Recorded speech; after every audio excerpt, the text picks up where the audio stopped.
참여 예수님. 오늘은 농민주일입니다. 농민들이 하는 일, 어쩌면 가장 소중한 일을 하고 있는데 가장 어렵게 살아가고 있는 현실이죠. FTA 협정 맺으면서 제일 힘들어지는 것이 아마 농축산물에 있는 종사하는 사람들의 삶이 아닌가 봅니다.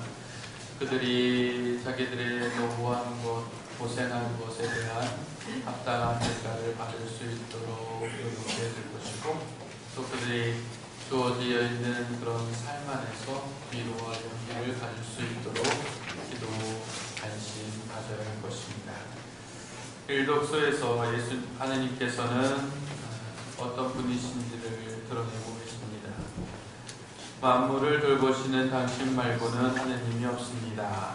당신의 힘이 정의의 원천입니다. 당신께서는 힘의 주인이시므로 너그럽게 심판하시고 저희를 아주 관대하게 통솔하십니다.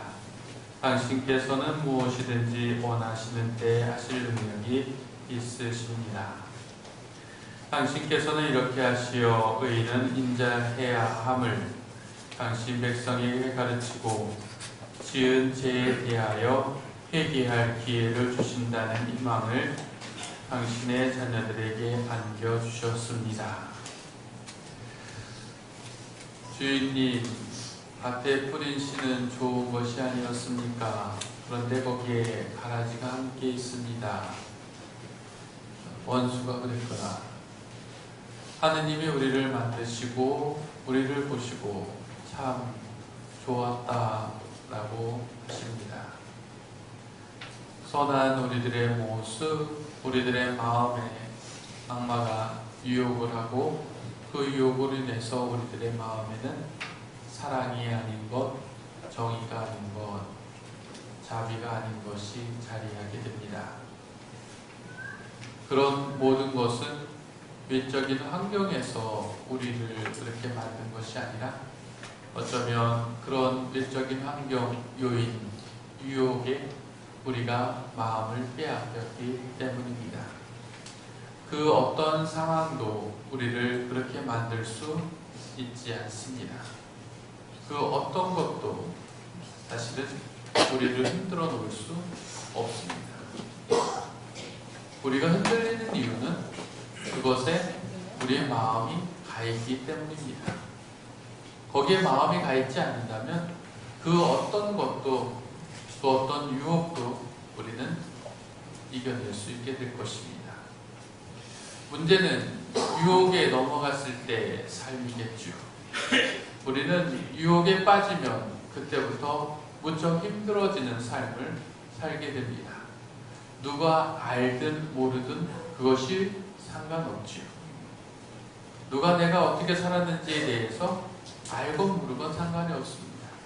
왜냐하면 우리들 마음 안에는 이미 하느님으로 가득 차 있는 삶이 있기 때문입니다. 그분 안에서 사는 삶이 우리에게 참 평화, 참 기쁨을 가져다 준다는 것을 알고 있는데 우리들 스스로 그런 참 평화, 참 사랑에서 벗어나서 스스로 죄를 짓고 유혹에 빠지면 자체로 힘들어짐을 우리 스스로 깨닫게 됩니다. 누가 알아서가 아닙니다. 우리 스스로 그렇게 되어가는 것입니다. 우리 안에는 하느님의 그 큰 사랑이 이미 자리하고 있기 때문입니다. 우리가 부족한 모습을 가질 그때 하느님께서는 기다리십니다.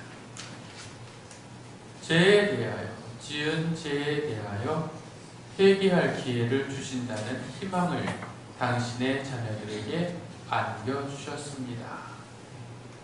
하느님께서 우리에게 회개할 기회를, 그리고 그것이 희망, 그 기회 자체가 우리에게 희망이라는 것을 알려주십니다.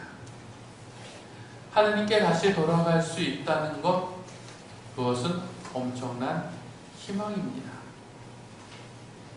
하느님께 돌아갈 수 있다는 것, 그거보다 높은 희망은 아마 없을 것입니다. 그 희망은 철저하게 우리 인간의 손에 달려있다는 게 더 큰 희망입니다. 우리 자신도 모르게 내가 노력한 것과 상관없이 무엇이 주어진다면, 또 내가 아무리 노력해도 나에게 그것이 주어지지 않는다면 우리는 희망을 갖지 못할 것입니다. 우리가 노력하고 변화돼서 새로운 것을 갖는다는 것 자체가, 모든 것이 우리에게 주어져 있음을 우리가 깨닫는 것, 그리고 그렇게 우리의 노력 여하에 따라서 변화될 수 있다는 사실이 우리에게는 엄청난 희망인 것이죠. 우리는 그 희망의 삶으로 나아가야 할 것입니다. 부족한 모습, 그럴 수 있죠. 왜? 우리들 마음 안에는 그 큰 욕심이 있기 때문입니다. 아닌 거 알면서도 버리지 못하는, 글쎄 안 되는데 그러면서 이미 포기해서 잘못할 수 있는 그런 것들이 이미 우리 안에 있기에, 그런 우리들을 너무나 잘 알고 있기에 하느님께서는 그런 우리들을 용서해 주시려고 기다리고 있는 것이죠. 기다리고 있다는 것을 잊지 마십시오.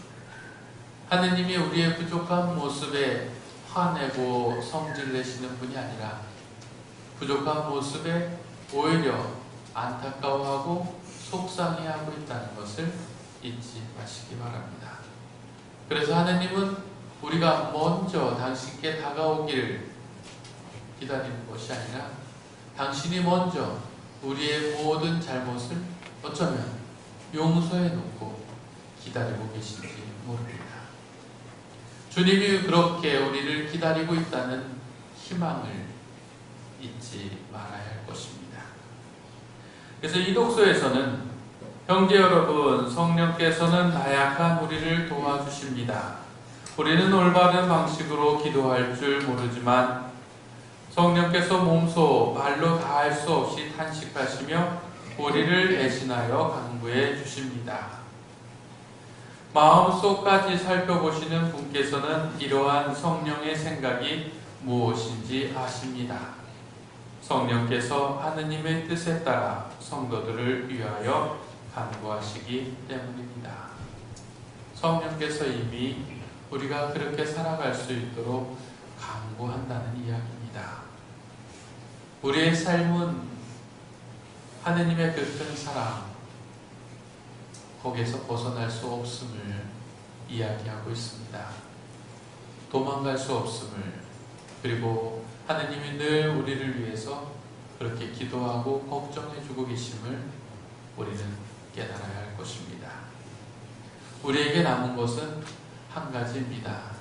열심히 살고 부족했다 해서 도망치지 마시고, 오히려 부족한 내 모습을 주님께 그대로 드러내 보이면서 용서 청하는 삶, 그것이 우리에게 남아있는 희망이고, 그것이 우리에게 기쁨이고 은총인 것입니다. 그런 하느님의 사랑에 늘 동참하고, 그런 하느님의 사랑에 늘 다가갈 수 있는 우리들의 마음다짐, 결심 필요할 것입니다.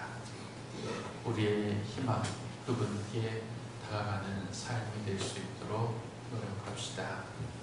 우리를 그렇게 사랑으로 불러주시고 기다려주시고 늘 용서해주시고 우리의 마음이 당신께 향하도록 성령을 통해서 먼저 기도해주시는 하느님 아버지께 감사드리며 잠시 기도합시다.